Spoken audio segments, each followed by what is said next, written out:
The Cattle Slayer of Palasghata by Lieutenant Colonel M.M. Ismail. It was Kanhaiya who first brought me news about the tiger of Palasghata. Palasghata is a small village 14 miles from the cantonment of Mhao, 2 miles off the Fairweather Road to Chota Jam. A few months before, I had been wandering about in that area, mainly to get to know that jungle and sometimes shooting partridge and green pigeon with my .22. The area is dry and stony with thorn scrub jungle. There are clumps of dark trees which bear flame-red flowers, and there are many karanda bushes which remain green even in the hottest month, and when in blossom spread a delicate perfume, one of the most pleasant smells of the Indian jungle. In central India, the dhak is called Palas, hence the name of the village. There are many dry nala beds full of jagged rocks and impenetrable thorn, and between these nalas and the scrub-covered low hills are small patches of cultivation. In the rainy season, the upturned soil of these fields, ideal for growing cotton, looks like so many squares and rectangles of black cloth spread out to dry in the sun. The lean village cattle and goats browse in these open patches and at the edge of the jungle, normally unattended, but sometimes under the casual care of a small boy. I had often wondered why the tiger and the leopard did not take a greater toll of them than they did. In the course of these pleasant outings, I had quite often come across pug marks of leopard on the game tracks and in the small village fields, both of the large jungle-dwelling kind of leopard known as the gulbag, and the smaller and much more audacious killer of goats, dogs, and poultry, which normally hangs around in the vicinity of most jungle villages. I had not seen the pug marks of tiger in that area, and the village people had told me on more than one occasion that they had not seen or heard of a tiger near Palasghata for a very long time. I was therefore a little skeptical of the account given to me by Kanhaiya about the depredations of a very massive tiger, which, according to him, had killed no less than 10 cows and bullocks and 1 buffalo during the last 10 or 12 days, all near Palasghata. "But why did you not come and tell me before, Kanhaiya?" I asked him. "I had gone away for my brother's marriage." I knew he had no brother. Kanhaiya is one of the very good trackers I have come across in a long association with the jungle people, and an excellent odd-job man on a shikar trip. But these attributes apply to him only when he is not drunk. Nevertheless, he is a lovable rogue, and with a little tact and understanding, I have found him reliable and willing to work hard. It was too late then to do anything, and the first investigation on the spot had to be postponed till the next day. Meanwhile, I managed to extract some useful information about the tiger. It appeared that this tiger had been killing much more than he could eat. On one occasion, he had killed 3 cows in one day and had not eaten any of them. It seemed that after having his first feed off a kill, he usually did not come back to it. On 2 different occasions, he had killed in broad daylight, and in full view of several men working in the fields not more than 200 yards away. On the second occasion, the men had raised an alarm and had made a lot of noise, shouting and beating sticks on the ground in the hope of scaring him away from his kill, which was the forest guard Birja's best cow. Instead of having the desired effect, the noise had made the tiger leave the cow and charge angrily towards the shouting men. In a few seconds, there was no one to be seen in the fields. The tiger then returned to the cow and dragged her away into the jungle. Generally, the tiger and the leopard do not kill more often than is necessary to satisfy their hunger. But sometimes, more often a tiger than a leopard, they take to killing for no other apparent reason than the fun of it. Tigers of this kind tend to become dangerous and are prone to attack human beings without any provocation if encountered at close range. A normal tiger, if there is such a thing, in a similar situation would make good his escape with a woof or a growl. Also, it is not normal for a tiger to kill in broad daylight unless he becomes a man-eater, although the leopard will do so readily, particularly the gulbag, deep inside the jungle. When a tiger has deviated from these two normal rules over a period, that is, when he kills during the day and more often than necessary, he tends to lose that instinctive fear of man which all animals have. The cattle he kills are sometimes accompanied by a man or a boy, and the tiger, after repeated kills near human beings, begins to realize the powerlessness of man against his might. Sometimes an overbold villager, in a brave attempt to save his cow or bullock, gets killed himself. A few repetitions of such accidents may change the regular and natural habits of a tiger and eventually turn him into a man-eater. There are no sharp distinctions between the habits of a normal jungle-dwelling tiger and the confirmed cattle slayer on the one hand, and of the cattle slayer and the man-eater on the other. One way of life can very easily and smoothly lead to the other, given a slight change in environment and experience. The next day, Kanhaiya was there before me with the hired bicycle I had asked him to collect from the bazaar on his way back from my house. I had to finish my day's work at the infantry school, and by the time I reached Palasghata lands, it was already past 4 p.m. The sun was still up, but I had before me no more than about an hour and a half of sufficient light. It was for this reason that I had sent Kanhaiya ahead of me to collect the latest information from the village and to find out, if possible, the location and time of the last kill if made within the last 2 days. Half a mile short of the village, there is a junction of cart tracks. One, along which I had come, goes straight to the village. The other, going off to the right, comes to a dead end about 3 miles farther on. This second cart track was used for transporting timber and firewood out of the jungle. At the track junction, there is a large peepal tree. Up to this place, the trucks from the town can ply to take over the loads of the bullock carts from the jungle. Because of the frequent milling around of trucks and bullock carts at this place, the ground is churned up to form a foot-deep layer of fine powdery dust. Kanhaiya, Birja the forest guard, and 5 or 6 other Palasghata men were waiting for me here under the peepal tree as I drove up in my old Ford. They raised their hands to make me stop short of the track junction, where they seemed to be protecting something on the ground. Here, in the fine dust, the tiger had rolled on the ground to rid himself of ticks which always infest a tiger's body. Here also one could see the clear pug marks of a big male tiger, and a little distance away another set of pug marks of a tigress. All these signs were unmistakably of the previous night. So the first bit of useful information was that the tiger was not alone. He had his girlfriend with him. Birja was quite certain that the tigress had joined the big tiger only a day or 2 before. The recent spate of kills had been his work alone. They were quite certain about this, and not the work of 2 tigers killing in the same area as suggested by the evidence on the ground.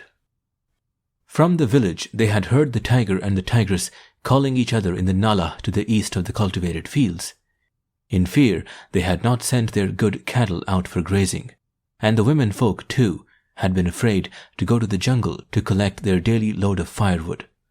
No cattle had been killed near the village during the last 5 days, and until that afternoon, after the first 10 days of carnage, there had been no sign of the tiger. But that afternoon's roaring had revived their fears. Birja said that he was about to start on the 14-mile journey on foot to Mhao to see me when Kanhaiya had arrived, and told them that I would be coming as early as possible in the evening. They had brought a young buffalo for tying up as bait, and they thought that the peepal tree under which we stood was the best place for sitting up that night. In anticipation of my approval, they had already made a machan. It was so high up in the tree that I had not even noticed it. The buffalo, they said, they would tie to a stump about 20 yards from the tree. I did not think this was a very good plan, but they were all so worried about their cattle, and looking at last night's signs, so certain of success, that I decided not to disappoint them. In any case, it was too late then to do anything else, but there were a few snags. I had not come with the intention of sitting up that night, though I had my rifle with me and fortunately a torch. I had no food or tea with me, but this was the least important of my problems. It was midwinter, and at night, particularly just before it gets light early in the morning, the jungle can get bitterly cold. I was not suitably clad and did not have a blanket with me. Asking the poor village people for the loan of a blanket would have meant depriving someone else of the little warmth at night that a poor man can have. There are normally no spare blankets in a poor Indian jungle village. There are many who keep themselves warm at night by sleeping near a smoldering fire, and quite often children get minor burns through this dangerous but understandable practice. Sitting up at night in the jungle, though perhaps the least exciting way of killing a tiger, has its own charm and attraction, so I decided to stay on and face an uncomfortable but interesting night. The car had to be got away from the scene. Leaving 2 men with the buffalo under the peepal tree, I piled up the rest of them in my car and we drove on to Palasghata. The only chair in the village was brought out for me and put in front of Birja's house, where already a group of men had gathered. We sat in the lengthening shadows of the evening, discussing the ways and habits of this killer. There was no evidence to show that he had been wounded by some careless shikari, or that he was an old and feeble tiger unable to hunt his natural food inside the jungle. It often happens that an aged or a maimed tiger, who is no longer able to chase and hunt the sambar, the pig, and the nilgai in the jungle, is driven to live close to the jungle villages and kill cattle. But this tiger, from all description, was a very massive animal in excellent condition. I knew that there were hardly any deer or pig left in the jungles for miles around, although one did come across a few nilgai at times. This is because the game laws have not been enforced as effectively in recent times as they were some years ago.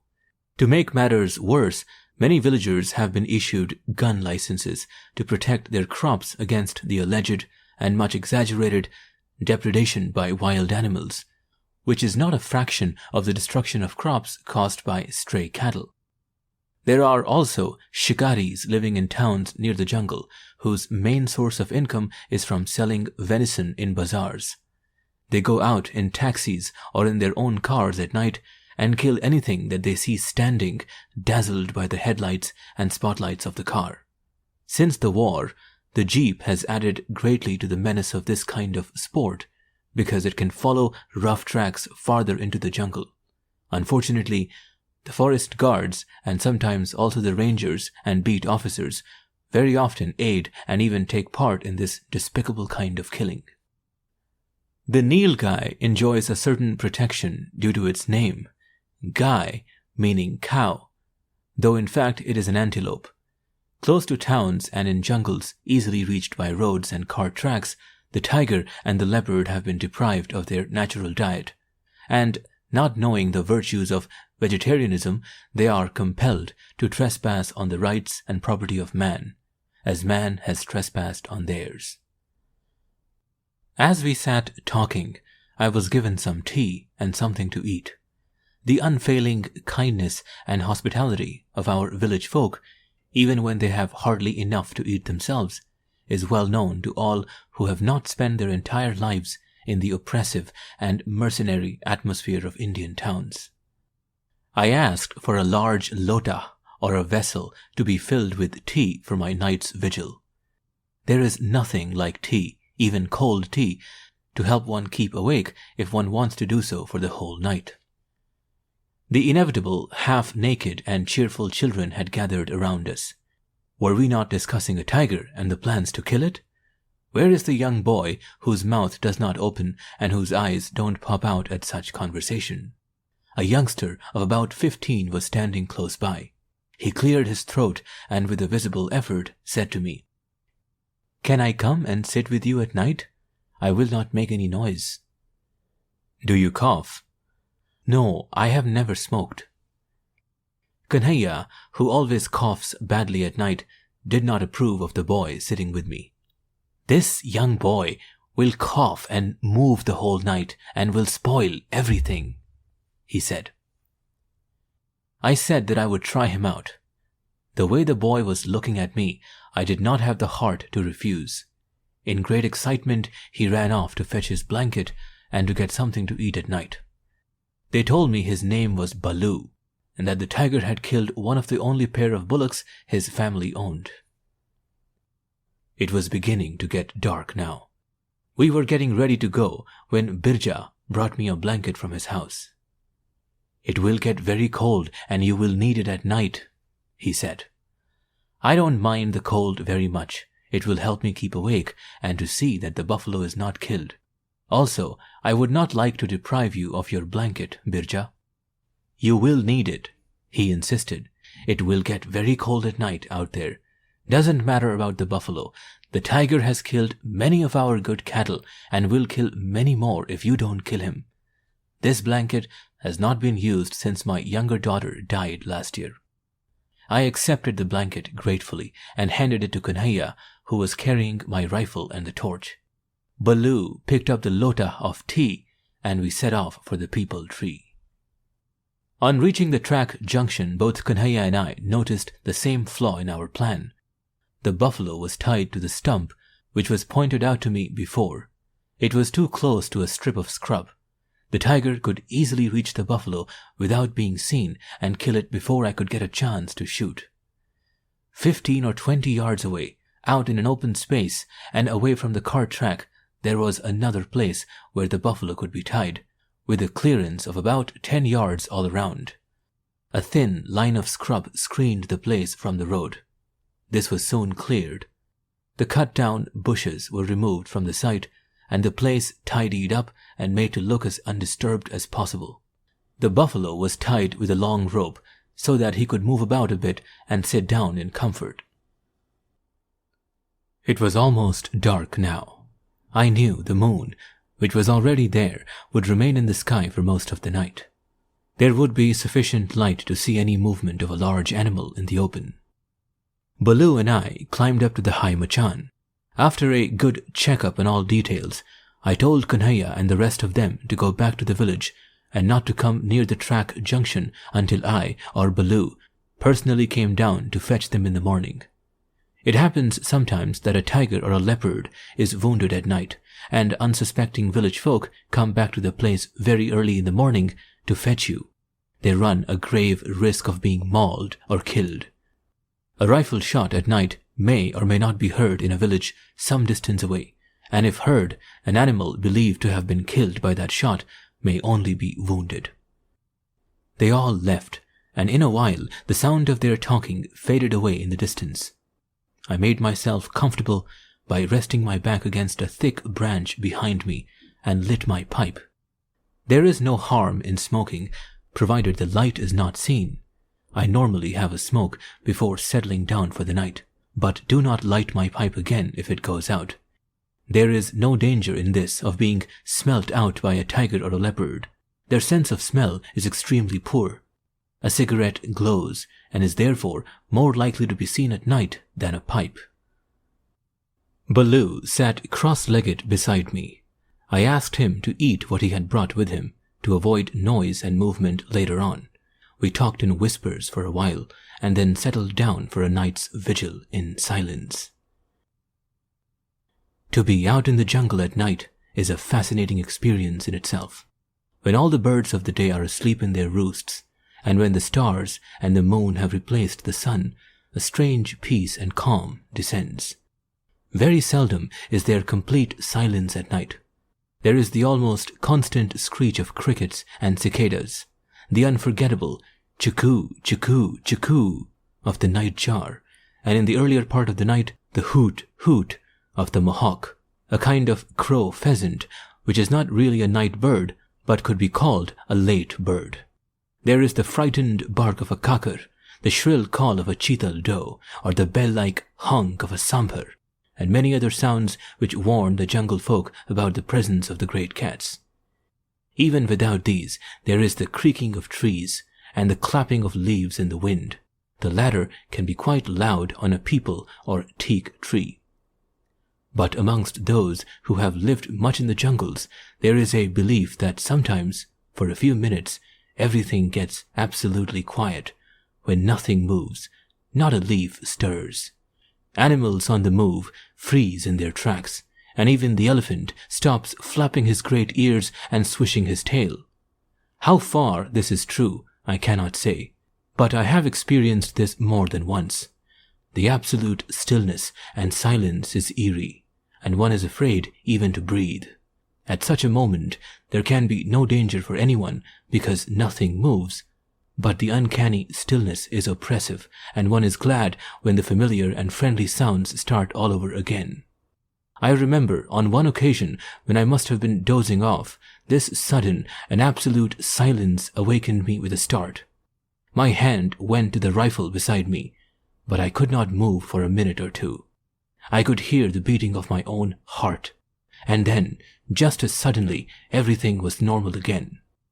I was not afraid, but by some unknown influence, I was compelled to remain absolutely still. I have heard it said by some jungle people that there are many deos, or spirits, in the jungle which move about at night.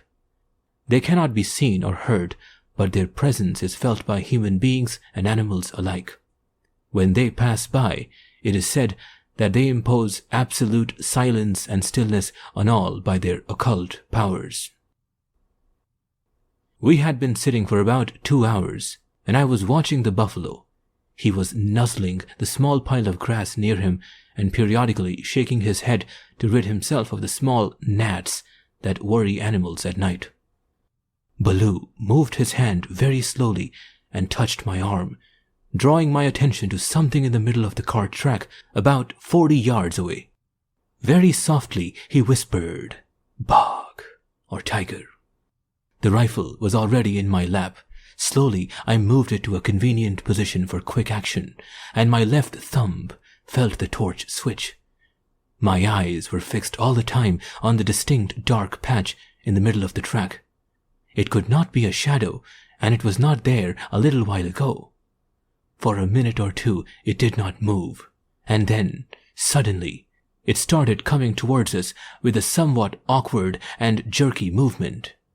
My grip tightened on the rifle, and then I relaxed and whispered, "Charag," or hyena, to Baloo. He was tense with excitement, but I noticed had kept absolutely still. The hyena stopped suddenly 10 yards in front of us when he saw the buffalo. The buffalo saw him too, raised his head, ears cocked, lowered it, and tossed it up again as if in challenge. The hyena gave a comical little hop and startled us both with his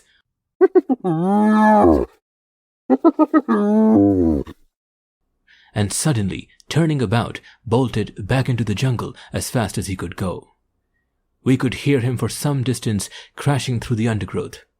Almost immediately, the buffalo started feeding again and shaking the gnats off his head, showing the utter contempt which I have always thought the hyena richly deserves. Baloo muttered a familiar abuse involving the honor of the hyena's sister. I could not help laughing, and I told him to keep quiet.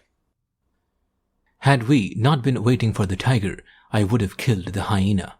The hyena is the only animal in the jungle for whom I can muster no kindly feelings or sympathy. They are extremely destructive of anything from peacock eggs to the young of most animals. They offer no trophy at all. I have killed many, but have never stopped to pick them up. They are awful cowards, but a pair or more together sometimes attack a big animal. I remember once they killed a horse near a village, and I shot 4 of them on the same kill that night. Not very long ago, in some districts in Uttar Pradesh, they took to attacking and carrying off small children and became a menace. The services of many shikaris had to be enlisted over a long period of time to get rid of them. After a while, the moon was up higher, and one could see more clearly. A moon which is low in the sky casts many deceptive shadows. Nothing happened after that, except once, some 15 paces behind us, a pair of doves were disturbed from their roost, and they flew out with a loud flapping of wings. The sound of movement on the dry leaves below was that of a small animal, probably a mongoose or a civet. Much later, Baloo had curled up and gone to sleep beside me on the machan. With the light of dawn, we climbed down, untied the buffalo, and walked back with it to the village. Birja and Kanhaiya were sitting near a fire in front of Birja's house. The whole village was up, and from the head of the family to the small children, they were beginning their daily chores. Thin wisps of smoke, clinging at first like cobwebs to the thatch and then rising straight up like a pale blue ribbon, were going up from nearly every thatch roof covered with pumpkin creepers. The dew was heavy, and it glittered like glass beads on blades of grass. Cold, stiff dogs stretched their legs and backs in the first warming rays of the sun, and the trees around the village were live with the loud chatter of birds. All our village people get up very early, even a little before it gets light. Men go out to the fields early with the appropriate tools for the season. Cattle are driven out to particular grazing areas. The cows are milked. Children go out to collect firewood or to look after the grazing cattle. Women collect at the well with their brass vessels and baked earth pitchers, and 100 other things have to be attended to. For the jungle villages, at least, there is no dearth of firewood. Villagers are not allowed to fell trees, but may collect any amount of dry twigs and branches from the floor of the forest. We had drawn a blank that night. The tiger had gone out to hunt in a different direction. It was decided that Kanhaiya would stay at Palasghata with his bicycle and keep me informed about the kills. Other villages and hamlets within a radius of 10 miles were also to be told to bring information to Palasghata. 2 days later, Kanhaiya came to say that the tiger had killed 2 cows from a grazing herd just outside the edge of the jungle, not far from Palasghata. One was left where it was killed, and the other had been dragged into the jungle for about 200 yards to the bed of a stony nala. There he had eaten a little from the hind quarters of the kill, which he had finally dragged under a thick bush and concealed with some care. The kill outside was right out in the open, and the tiger had not eaten from it. Kanhaiya had covered it up with leaves and branches to keep it safe from vultures, and in addition, a man had been left to keep watch over it from a machan already constructed in a suitable tree nearby. Near the other kill in the nala, it was all thorn and karanda bushes, with not a single tree on which a machan could be made. The scene of these 2 kills was a mile and a half from Palasghata.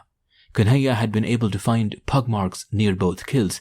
They were of the big male tiger, but there was no sign of the tigress. He had killed in the afternoon. The 2 cows had not returned to the village in the evening, and a search party was taken out by Kanhaiya and Birja early the next morning when the kills were discovered. A very old woman who owned one of the 2 cows, the one near the machan, had gone out with the search party, and on finding the dead cow had sat down beside it and wept bitterly, as if it was her own child that was killed. It was obvious that the tiger was interested in only one of his 2 kills, the one he had taken inside the jungle and from which he had had his first feed. The fact that he had taken the trouble to conceal it so carefully gave me the hope that this time, contrary to his normal practice, he intended to come back to it for a second feed. He was not likely to bother any more about the other kill. Kanhaiya had told me that there was no tree near the kill in the nala, but I was certain that some suitable place to sit could be found on the ground, either on the bank or in the bed of the nala itself. If not, then a thorn hide would have to be made. The difficulty was that the moon would be almost full now. In bright moonlight, the slightest movement on a level with the tiger's sharp eyes is almost certain to be detected. On the ground, one has to sit absolutely still and have really good camouflage. Sitting still for the whole night is not easy and requires considerable practice, but it can be done. On a dark night, it is easier, and though it may not appear so, safer unless the tiger is a man-eater. My first impulse was to get the outer kill removed altogether from the site, because if the tiger got suspicious in any way about returning to the kill in the nala, he was likely to remember the other kill and go to it. But if he could not find that kill, having gone that far, he would be tempted to take a risk and come back to where I would be waiting for him. At the same time, I was also aware of the tiger's abnormal cunning, and the odds were that if he got suspicious at all, he would go clean out of the area and make a fresh kill somewhere else. I therefore decided to arrange for covering both kills. The problem was to find another reliable gun at such short notice. There was a friend of mine at Mhao who was keen to kill a tiger. He was a good rifle shot. He had killed a couple of leopards and smaller game, but so far had not been lucky with the tiger.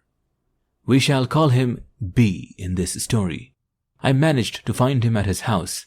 After I had explained the situation to him, he agreed to come out with me and cover the outer kill from the machan. The three of us, B, Kanhaiya and myself, were at Palasghata at 4 p.m. Leaving the car there, we walked on to get to the place as early as possible.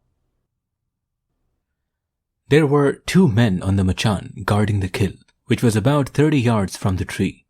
They told us that the tiger had called 3 or 4 times during the afternoon from the jungle, not more than 1,000 yards away from where we were. The kill near the tree was cleared of the covering leaves, and I saw that the neck was broken and the head twisted back. There were 2 big holes about 4 inches apart on each side of the neck where the great canine teeth had gone in. B was installed in the machan and his camouflage checked and put right. The remaining men were told to wait near the tree for Kanhaiya, who was to guide me to the other kill. The 2 of us then started off for the nala. I had the rifle ready with me, and on getting close to the spot, I got in front with Kanhaiya immediately behind me carrying my torch, a great coat and a thick cushion. We stopped for a while to listen for any sound of cracking bones. There was a chance of surprising the tiger at the kill, a situation not liked by most tigers. In this case, we could not take any chances at all. The tiger had already acquired a reputation for bad temper and of not being afraid of human beings. We were very surprised to find the kill missing from where Kanhaiya had last seen it in the morning. There were clear drag marks and the familiar large pugs leading off down the nala bed from the place where the kill had been. These we followed up immediately, stopping every now and then to listen. After following the drag for 100 yards or so, we located the kill, once again hidden under a thick thorn bush and firmly wedged between 2 boulders. We had a look around very carefully. The tiger was not there. A few doves sat peacefully on the thorn bushes around us. A black drongo was busy catching insects and returned repeatedly to the same perch after every sweep. The black drongo is one of the birds which often warn us about the proximity of carnivores. Kanhaiya had a careful look at the carcass and assured me that nothing more of it had been eaten since he had seen it in the morning. But why on earth had the tiger taken the trouble to move the kill from its previous position? A very uncommon and peculiar thing to do, but it showed very definitely that he was still interested in this kill and was probably somewhere close by. I had a quick look around. Even here, there were no trees to sit on. But about 5 yards away from the dead cow, there was a large boulder with a reasonably flat top 4 feet off the ground, jutting out from the nala bank and hidden under 2 karaunda bushes. Excellent natural camouflage, but a bit too close to the kill for my liking.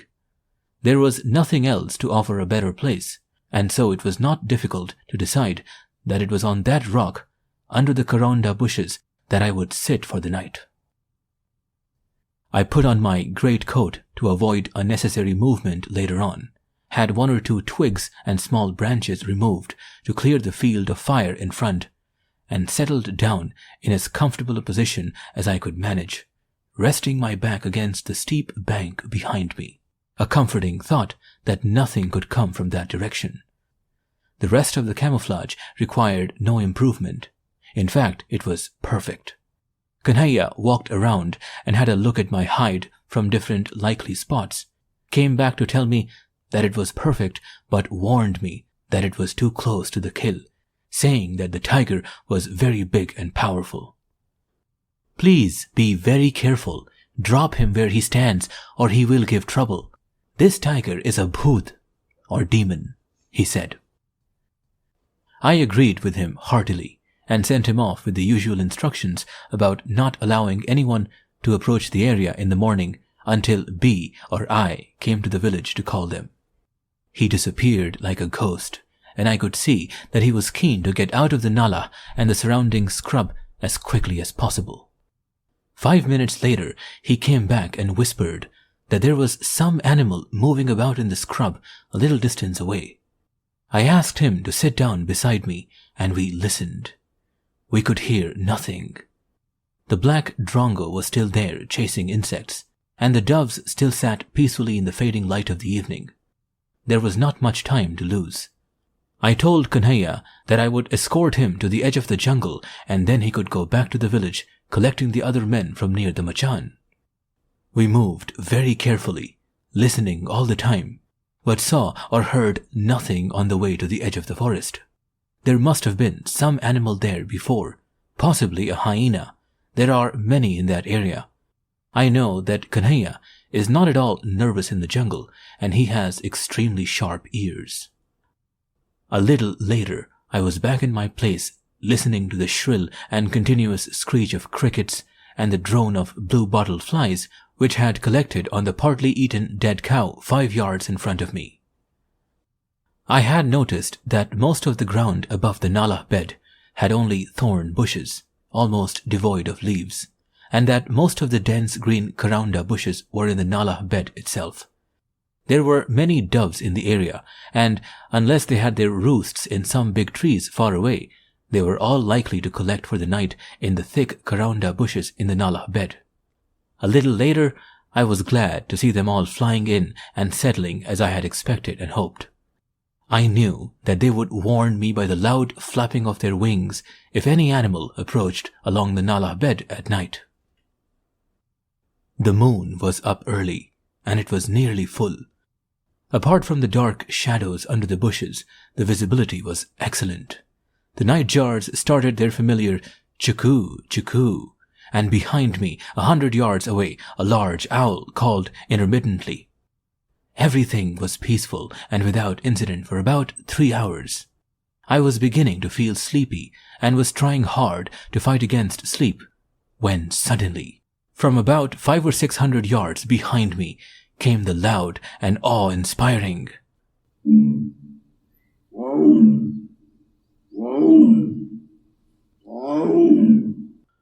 of the male tiger. At once, all things living in the jungle were wide awake and tense with fear or excitement. The lord of the jungle was on the move again and was fearlessly announcing his presence to all. Far away, a deer gave a series of frightened barks in quick succession, and then everything was quiet again.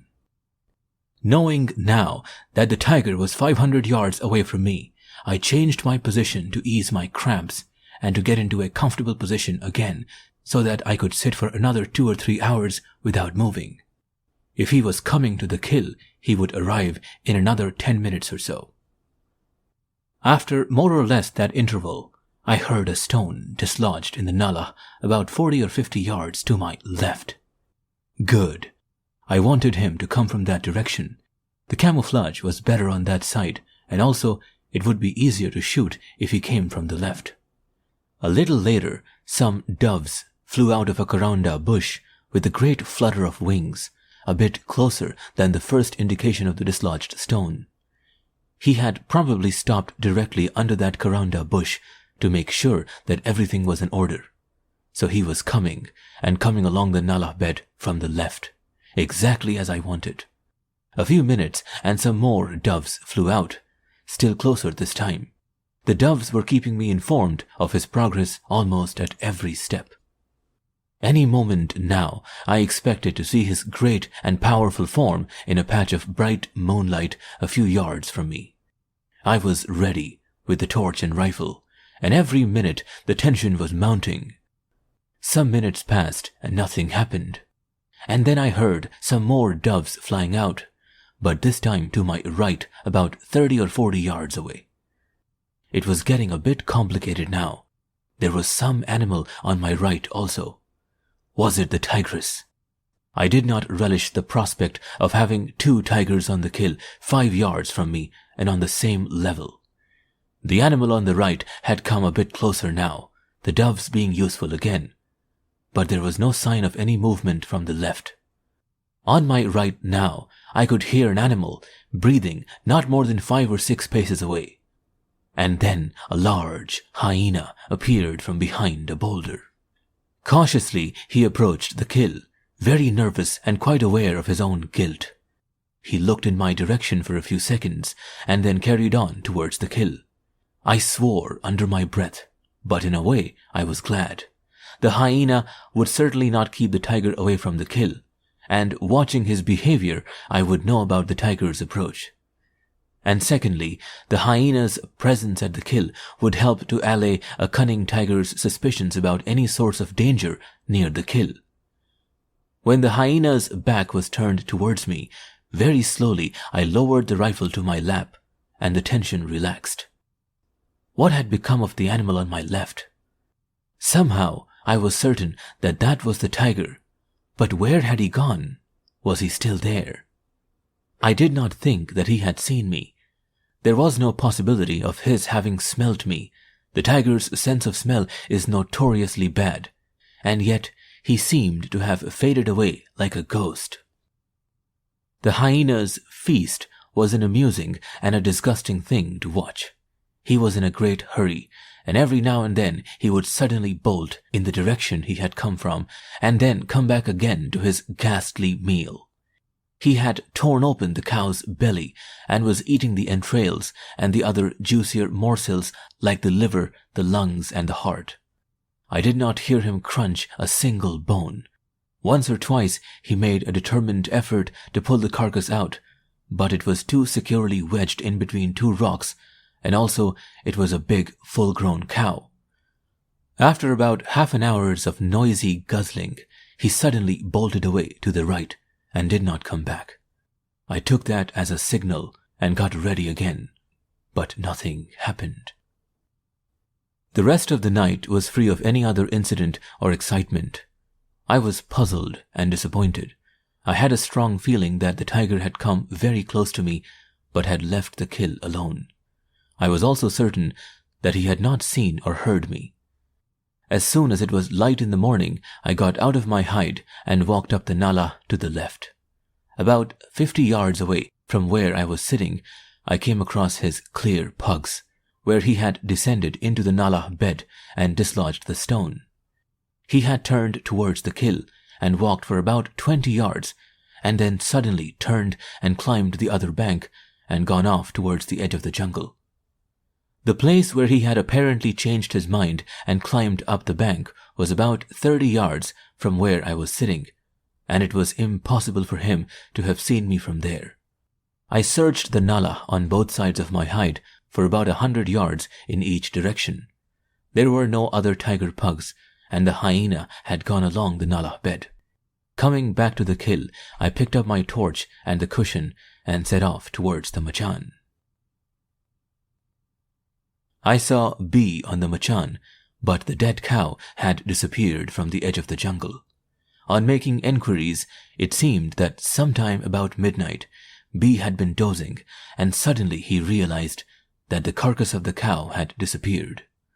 A little later, he could hear the tiger feeding and crunching bones a few yards inside the jungle, but he could not see him and therefore could do nothing. Immediately, I went to where the kill had been and picked up the drag marks, hoping that I might still surprise him. I came up on the kill about 20 yards inside the scrub jungle, but there was no sign of the tiger.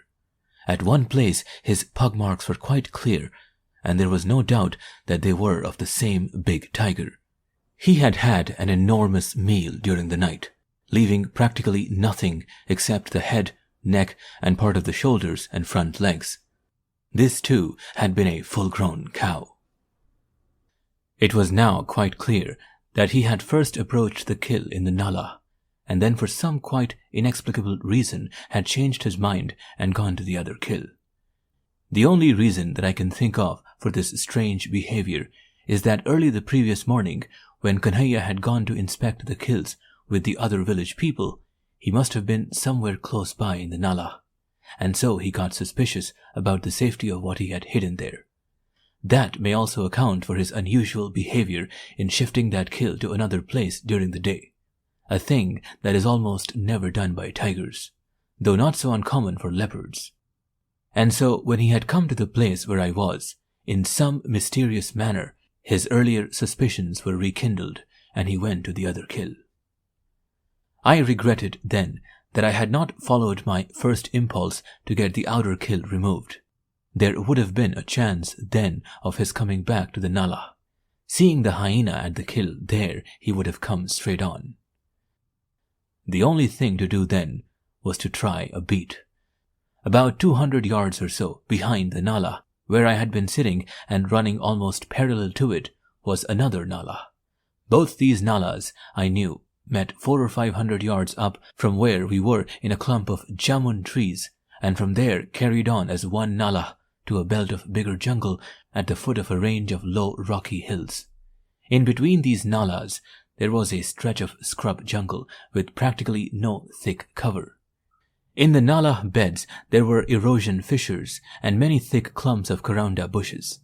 In the farther nala, in 2 places, there were small pools of water where the tiger must have gone for a drink after his enormous meal. After being thoroughly gorged, he was not likely to go very far, and in all probability should be lying up for the day somewhere in either of the 2 nalas. My intention was to be at the point where the 2 nalas met, and get 2 parties of beaters of about 10 each to walk up slowly on either side of both nalas. The beaters would be talking as they walked along, and stoning all likely cover in the 2 nala beds. The beat would begin about 1,000 yards down from the area of the kills, and end at the clump of jamun trees, where the 2 nalas met. The total length of the beat was a little less than a mile. B was full of remorse about his own part during our night's work, but without practice it is not easy to keep awake the whole night. Also, a tiger does not make noise in removing a kill if it is not lying on dry leaves or loose stones. B was keen to join me in trying out the beat, and so we walked back to the village to collect the beaters. At the village, we drank a lot of tea and ate some halwa, or pudding, which had been made for us during the night to celebrate our success in killing the tiger. Kanhaiya had been so certain that I would kill the tiger that night. B had to do some explaining about his share of the proceedings, but hopes were fresh again about the result of the beat. The entire male population of the village turned out for it, each with his own lathi or axe. I had to intervene to weed out the children and the old men, much to their disappointment. Kanhaiya and Birja were each put in charge of a group of 10 or 12 men. Birja for the nala in which I had spent the night, and Kanhaiya for the more likely one beyond it. The task was explained to them, and they were told to give B and myself a lead of 1 hour to enable us to be in position at the nala junction in time before the beat started. Ordinarily, even a smaller number of men, 4 for each nala, would have been enough for a beat of this nature, where no stops were necessary, and where the line of retreat of the tiger was so definitely restricted to the 2 nalas. But knowing the temper and reputation of this tiger, I was not taking any chances. A large group of men is always safe from the possibility of attack, even from a man-eater. B and I placed ourselves about 20 yards apart to cover the nala bed. The beat lasted for nearly an hour and produced only the old hyena, which had visited me during the night. He was allowed to go, but there was no sign of the tiger. After the beat, as we stood chatting under the jamun trees, the tiger called from the belt of jungle below the hills 1,000 yards away. Once again his cunning had defeated us, and now we had to wait for the next kill. After that, for 22 days, the tiger did not kill near Palasghata, but all his kills were within a distance of 20 miles from that village. The distance of these kills and the delay in receiving news about them prevented me from reaching them in time. Sometimes he returned to the rocky, scrub-covered hills to the east and north within 2 miles of the village. On such visits, his roars were heard in the village, sometimes answered by the tigress. I had several buffaloes tied at likely places. He did not come near any of them, though one of them was killed by the tigress. She was allowed to return to her kill without let or hindrance. All his kills were from the grazing herds, and at least half of them were killed in daylight. The number of cattle in most village areas has increased tremendously. It is no longer possible to keep an effective check on them. The villagers round up only their good cattle at night. Some of the others come back to the villages themselves, but quite a few remain out the whole night. I sat up many nights. On most free days, I walked and tracked in that area, covering 20 to 25 miles a day, but the tiger never stayed in one place. He never came back to a kill and seldom visited the same water pool twice. To my knowledge, he came back only once to a kill, and that was when B missed his chance. His cunning was diabolical, and he knew that he was being hunted. One day he killed 5 cows from a stampeding herd, all within an area of about 500 square yards. Not one of the animals he attacked got away, and he did not eat any of them. By this time, he had killed about 70 cattle in a period of about 3 months. Then for 2 nights running, he was heard again in the hills near Palasghata. I went to the village, and once again we held a council of war. I told them that as long as their many cattle wandered at will in the surrounding area, with only the good ones being rounded up in the evening and looked after during the day, there was no possibility of restricting the tiger's movements. It was absolutely necessary as a first step to round up all the stray cattle. Depriving him thus of an easy kill for 2 or 3 days, I intended to intercept him with a juicy buffalo. By now, I had a fair idea about the route he was likely to take in coming out of the hills at night. My plan was accepted by the villagers. During that day, all the village cattle were rounded up and either tethered or put in a stockade near the village. Fires were lit at night, and men took turns in sitting up and making a noise near the stockade. They knew the tiger's boldness. Without the fires and the din they made, it was quite possible that the tiger would come and kill in the stockade. 3 miles from the village and at the edge of the jungle below the hills was an old, disused fire line. Most of it was overgrown and had been reclaimed by the jungle, but there was a strip of about 300 yards which was still clear of undergrowth. One end of this strip joined a small dry nala, which flowed out from the jungle below the low hills towards the open grazing lands of Palasghata. There were no pug marks here, but as I looked at the ground and the natural approaches connecting the thicker jungle with the village grazing grounds, this appeared to me the most likely route to be taken by the tiger. Here, at the junction of the old fire line and the nala near a broken wooden bridge, was a kau tree with dense foliage. On this tree, I intended to have a machan, and next to it, in the center of a small clearing, the buffalo was to be tied.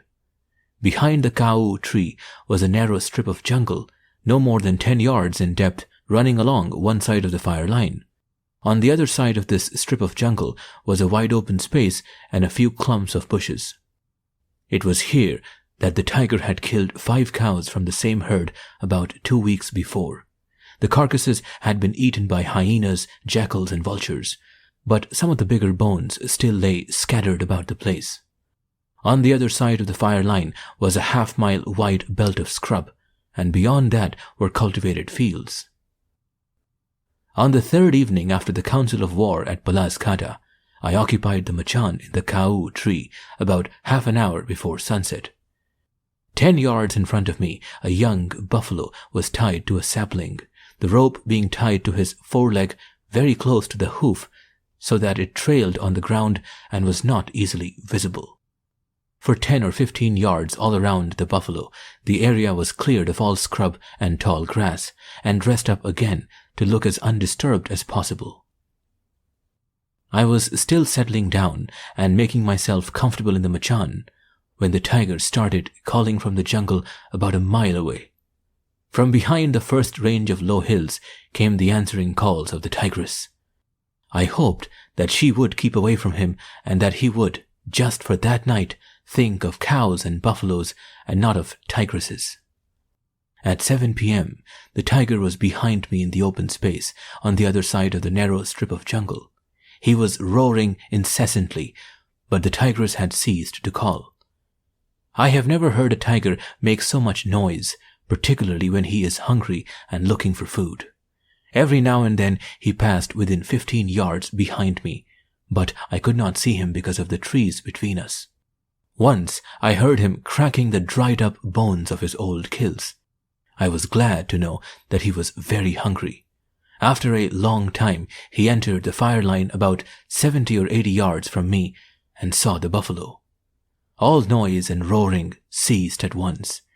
I could see him quite clearly in the bright moonlight, but it was too long a shot to attempt at night. Secondly, I was certain that after seeing the buffalo, he would come. He crossed the fire line and went into the scrub on the other side. It was now clear that he would attack the buffalo from that side. All the time, I had my eyes skinned and fixed on the 10 yards of open ground between the buffalo and the scrub jungle. I wanted to kill him before he reached the buffalo. There was no noise except once or twice. A small, dry twig snapped under the 500 pounds or more of his massive bulk. Then suddenly, about 4 paces away from the buffalo, the tiger stood up, as if he had come out of the earth. In the moonlight, he looked huge, and he seemed to be in no hurry at all. Yet, I had not seen him emerge from the scrub, though I had not taken my eyes off that place for a moment.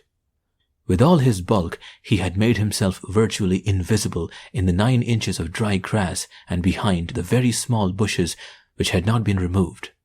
Now that he had come so close to the buffalo, he knew that it could not get away from him, and he therefore felt no further need for stalking or crawling on his belly.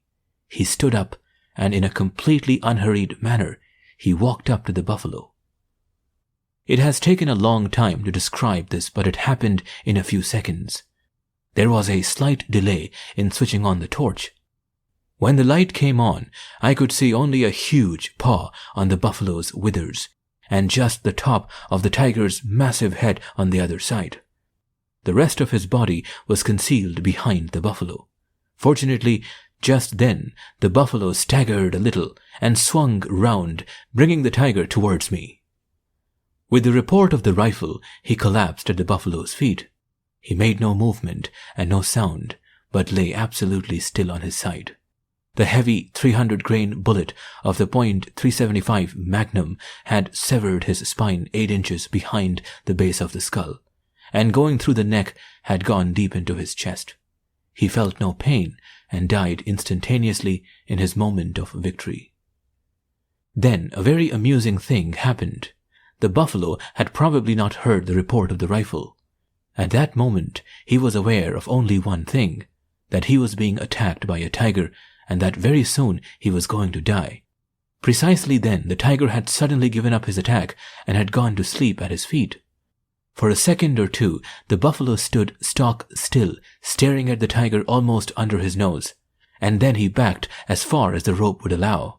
Realizing that he could go no farther, he put his head down and attacked the tiger. He kept on butting the tiger's body most viciously, and I am certain that now, I hope that he is still alive as a great buffalo bull in a herd of Palasghata buffaloes. He must be telling the lesser beings of his herd how on a cold February night a huge tiger had had the impudence to attack him, and how he had taught the tiger a lesson and killed him. I do not grudge him this opinion of himself. Had I been in his place, I would probably have died of fright. To save the skin from serious damage, I had to climb down, untie the gallant buffalo, and tie him to another tree 20 yards away. I did a very thorough inspection of his shoulders, neck, and the rest of his body. There was not a scratch on him, and he had suffered no injury at all. I brought down the packet of food from the machan, and there, in the light of a jungle moon, standing quietly beside me munching cheese sandwiches, a very brave Palasghata buffalo made friends with me. The end.